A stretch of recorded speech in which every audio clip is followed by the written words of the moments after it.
Welcome to Industry Focus, a podcast that dives into a different sector of the stock market every day. I'm your host, Vincent Shen, and joining me today via Skype is senior Motley full contributor, Asit Sharma. Hey, Asit, thanks for hopping on.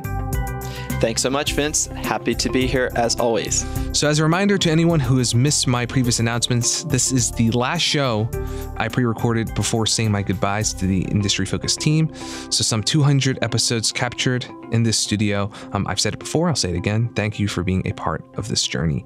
I'm glad we're going to wrap up 2018 with a company that I personally think is building something special, and that company is iRobot, ticker IRBT. So it's been well over a year since our last update on the company. In that time, the stock declined as much as 40% before returning to positive territory. And for 2018, at least as of this recording, iRobot is up 10% year to date, topping the flat performance for the S&P 500. So we're not going to rehash the entire business description, but also for fools who don't know this company or are only vaguely familiar with its consumer robots, really quick, what's the story here? iRobot is the manufacturer of the very popular Roomba device, which is a vacuuming device. It also makes a mopping device called the Brava. The company is a pioneer in the technology that allows you to have a hands-free experience and have your house vacuumed. Along the way, it's developed a lot of credentials in data mapping. It's a very tech-savvy company, and it's integrated some of its own learnings with companies like Google and also Amazon via Alexa. So it's a very current and quite interesting product between vacuuming and mopping. And it has posited that in the future, we'll see a lawn mowing product. So that in a nutshell is this company's business. We'll talk more about its business model. Yep, sure. Right now, there is absolutely no doubt that sales of these cleaning robots like the Roomba, like the Brava and other models, that is driving the business at this moment. But as you sort of mentioned there, for a long time now, management has talked about the incredible assets that iRobot is amassing by mapping all of the homes that its products are in, that they're helping to clean and tidy up. They refer to this spatial awareness as something that could serve as a really important tool, kind of a hub for various smart home integrations that have yet to debut to consumers. Stuff of the future. I really feel like we're entering Jetsons territory here, and we'll talk more about that in a bit. But iRobot also, for their third quarter, had some really strong results, showing a lot of momentum throughout 2018. What jumped out to you? Revenue growth of 29%. This is on the heels of two new product introductions, the i7, which is a more upscale model of the Roomba, and the E5, which is a more mid-priced model. So for 3 months ended September 29th, 2018, sales were $264 million. Gross margin of 32%. That's pretty strong. Research and development expenses increased, as did selling and marketing expenses, but the company was able to increase its gross margin by almost 3 percentage points to 14%. What I like about iRobot, which we're starting to see as the quarters go on, is the business model has proved itself out. It's getting more of a direct result from the research and development expenses that it's investing. It's helping the top line, very healthy growth, and this recent quarter shows to me also management's acumen at figuring out what features will hit consumers with product rollouts. Now, this sounds simple, right? You have a great product, you spend a lot on research and development, it's time to upgrade your line. But longtime listeners will know our favorite whipping horse, GoPro, has struggled, is an example of a company that struggled with new product introduction. What is the feature that will bring customers in? For this mid-price model in the most recent quarter, the company introduced self-cleaning that's usually found in the higher models, and that had a huge uptake among pet owners who want that debris cleaned. So if your analysis is correct, you understand how you can price your next generation of products and swap features, and that really impressed me. As well as with the higher end model, the company now has price points that range really in a stepladder fashion, from $300 for entry level up to $600. and for the i7 Plus, $900 to $950. So there's something for everywhere in the offering, and that's showing up in these financial numbers. And I'd also just quickly like to talk about the balance sheet, because that really stands out to me as well, how strong it is. Vince and I just got through taping an episode which hopefully most of you have already listened to. So we're pre-recording this episode. We just talked about a company which has quite a bit of new debt on its books, Carvana. In the episode, you can find that on our podcast list. But iRobot, which has been around for a while now, has no long-term debt on its books. It has a current ratio, which is about 2.5 times. That means current assets, current resources, which aren't long-term in nature, are about 2.5 times the current liabilities, like accounts payable and other types of one-year expenses that the company's obligated for. Inventory is up 50% since the beginning of the year. That's a function of this sales path we're seeing, that 30% growth that I talked about quarter over quarter, and it's also a function of the new product launch. And that's a healthy increase in inventory. It's like the three little bears. Based on sales, this feels just about right. You don't want too much inventory going into your channels because that can be inefficient, but you don't want too little when there's demand on the products you've introduced. And I like this relationship between the 30% top line growth and 50% in industry. So all in all, I had not looked at iRobot's financials in a while. Very impressed with what I see. It feels like a very solid company with a product that, as Vince mentioned, is seeing a lot of demand in the marketplace. What are your thoughts, Vince? Well, I'll go back, to this most recent quarter, with that 29% year-over-year growth. That's accelerating from the second quarter, which had a 24% pace. The bottom line, net income was up 44%. So these are numbers that all exceeded analysts' expectations across the board. Units sold came in at, I believe, 1.1 million units during the quarter. Again, up big from the prior year.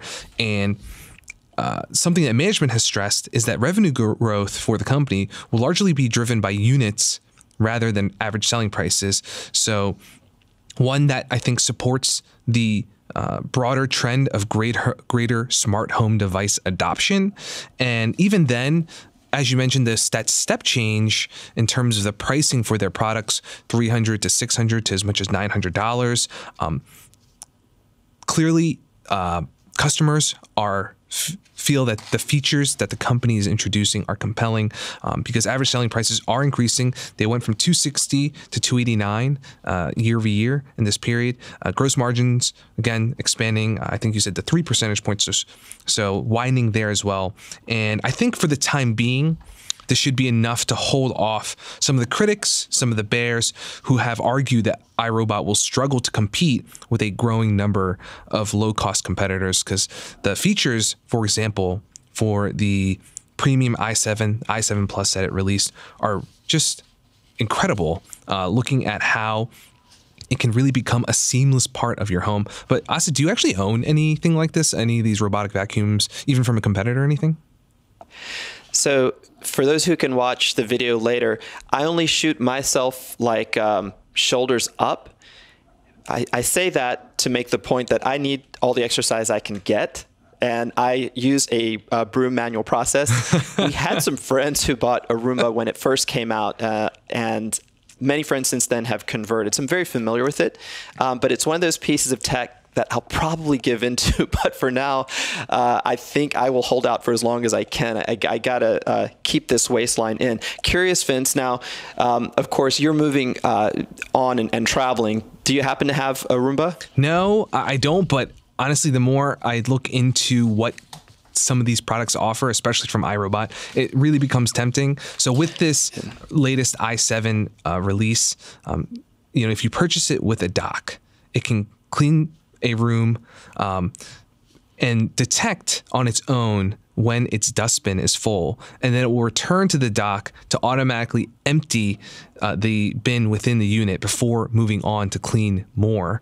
So it can also learn room names. So an owner of one of these devices, they can give the command to the Roomba to clean specific places in the home, and all of that while the machine will map and learn to optimize the cleaning process. So it's a pretty impressive feature set in this kind of top of the line for these Roomba vacuums, and demand for these new models like this i7, they really helped domestic sales outpace other markets at 45% in this most recent quarter. And as they expand the launch for them abroad, I think that will be a really strong tailwind as they reach these other markets and drum up demand on their own.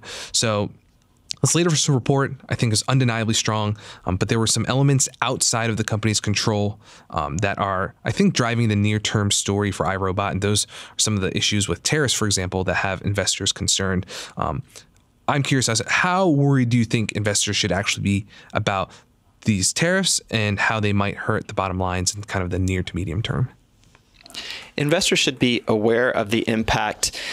Some time ago, Secretary of Commerce Wilbur Ross had projected that the effect of tariffs would be very minimal on any company.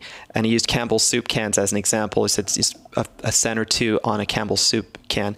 What we're finding that in reality, the effects of imposing tariffs become concrete over time, because the fear factor ratchets up commodity prices, and then the actual imposition of tariffs, of course, makes things more expensive. So this is one of the companies that has actually quantified an impact. I believe that the company says it's about a $5 million impact, which is going to affect total year gross margins by about a percentage point. So while that's not a huge number, you also have to balance it with the fact that management said that, look, for now, we're not going to pass that on to customers. We're going to absorb that in our gross margin. So this is something like a developing story that investors should watch.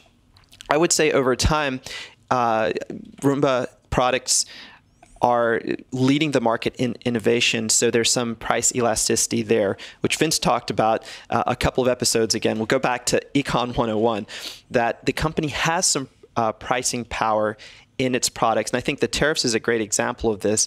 Let's say after a couple of quarters, iRobot decides that it will pass on a few bucks increase or $5 or $10 increase, let's say on its middle of the line product. Customers will probably pay for that, and essentially the same with the higher end. And what management has said recently, and I think in the most recent earnings conference call, is that at the higher end of the product spectrum, there is price elasticity which exists, and that's where the company wants to innovate. And that's the counter argument for the bears. If you can keep ahead of the lower price competition, just to give you an example, I think Samsung has an excellent entry-level product for $300. Now, that's a very formidable competitor with massive resources. If you can keep ahead of a competitor like Samsung with innovation, then when you have these external events like a trade war, which impacts your commodity costs and makes it more expensive for you, you can pass on some of that effect to customers. Now, we don't know eventually how serious that the trade war will be when all is said and done, or how long it will last. But I think that an event like this makes management more keen to roll out new products with an ever higher attachment rate among those people who are willing to pay for the features that Vince just described, the ability for a Roomba to empty itself 30 times before you have to take action, which is an incredible feature to me. What do you think about the tariffs and the effect on their P&L, Vince? Well, just quantifying it, you mentioned the $5 million. That's the hit to iRobot's operating income in the fourth quarter as a result of a 10% tariff on specifically vacuums made in China. But even worse, the tariff will increase to 25% at the start of 2019. So iRobot's kind of stuck here where they have to grapple with the increased costs. And this is a situation where iRobot, they contract all their production for their robots to Chinese manufacturers. So it's going to be it's not going to be easy for them to find a quick solution to avoiding the tariffs. On top of that, also in the near term, like you said, management has indicated they want to avoid passing the cost increases onto consumers and raising prices, and they're working on cost reductions, other ways of handling the elevated 2019 tariffs. But at some point, it may require that they do that to protect a little bit of their profitability. 25%, that's pretty significant in terms of the hit there, the potential hit there for the company. And it could hurt the strong momentum that they've so far built in 2018 as they enter the new year too. I will say that softening the blow from that, though, non-US customers make up more than half of total revenue, and the smaller but growing Brava line for the mops, that's unimpacted by the tariffs. So right now, Brava makes up less than 10% of revenue, but there's a big market for that in regions like China, for example, where hardwood or tiled floors are more common than carpeting. They've mentioned that as a potentially major growth driver looking ahead. So given the solid financial footing that iRobot's in, this pretty solid cash pile, I think it's about $135 million, no debt. That cash reserve that the company has reduced recently since 2017 because iRobot had shelled out about $150 million to acquire their distribution arms for their products in Japan and Europe. I think that was a right move, given it has allowed the company to control the marketing, the messaging better for these international markets. I think they've improved some of their volumes there and also their selling prices there as a result of those moves. And the cash flow that this company is generating is sufficient to sustain its R&D spending. And that's going to be, again, really essential for a tech-focused consumer products business like this. So R&D was at $113 million in 2017, $135 million in a trailing 12-month period. So it's good for about 25% of the company's gross profits. And I think related to that spending and the pretty bright long-term outlook that I think exists for this company, iRobot announced in October a deeper relationship with Alphabet. So you mentioned this at the beginning of the show. Alphabet, obviously a pretty big player at this point in terms of their smart home technology. And on the surface, there's this obvious value add for consumers. For example, they have the ability to use Google smart home devices to give commands to iRobot products. That's something that's available both through Google and Amazon's Alexa. But as smart home solutions just become more and more prevalent in homes, I visited some friends in your neck of the woods in North Carolina a couple weekends ago, and I was pretty impressed to see that they have all of their security, kind of their HVAC system, and all these other elements in their home that they purchased recently already integrated into kind of a smart home apparatus. And the more functionality that these smart home devices offer, they'll need more and more data and insight into the physical space. And again, iRobot is the company right now that's best positioned to provide that kind of information, given they've sold 20 million robots around the world. They're in so many homes, kind of collecting and doing that mapping, collecting that data. So on the horizon, you mentioned also the hints of a robotic lawnmower that might be coming soon. There's the greater adoption of the Brava that we've talked about. I think a strong holiday season will also be in the cards for the company thanks to the new product launches. So let's wrap up with any final takes, also valuation. What are your thoughts there? Yeah, I absolutely want to talk about valuation because I think it's pertinent to everything that you just discussed, Vince. Currently, the stock trades at a forward PE ratio of 30 times. So stock is trading at 30 times 1-year forward earnings. The market cap of this company is about $2.5 billion. So why these two pieces of information are related. This is essentially still a small cap stock, and I was sort of surprised to see the market cap, which I hadn't looked at in a while. I thought it would be greater. But what that tells me, and I spoke about this maybe a couple of months ago on a show, for a small cap company to trade at 30 times earnings means that you're right in line with the Russell 2000 index. That's the average valuation, forward valuation for a company of this size, all things considered. So in my opinion, there's not, although 30 times forward earnings sounds a little pricey, there's not really much of a premium there. And investors who are short-term oriented may feel that's great. Those who are longer-term oriented may see that the market is discounting the forward opportunity of integration that Vince talked about. Again, going back to a concept that he mentioned at the very beginning of the show, the spatial awareness, the data that a Roomba can provide to other components in a house that are integrated, the Internet of Things devices, which are all communicating with each other. Those potentialities are enormous if you just start to brainstorm what a Roomba might be able to provide. Myself, just a random one I came up with. Well, what if your Roomba could tell your Sonos speaker to play the volume up a little bit because it was coming to vacuum, but your kid was still in the room? So you can just imagine if it does indeed integrate with other devices and sell some of its capabilities, that's a marketplace advantage that's hard for a competitor who's just manufacturing a device on a price point to compete with. So I think the stock long-term looks attractively valued here, especially it's sold off along with the general tech sector as of this recording a little bit this year. What are your thoughts, Vince? Yeah, I think for a company in this business, you have the market share leader.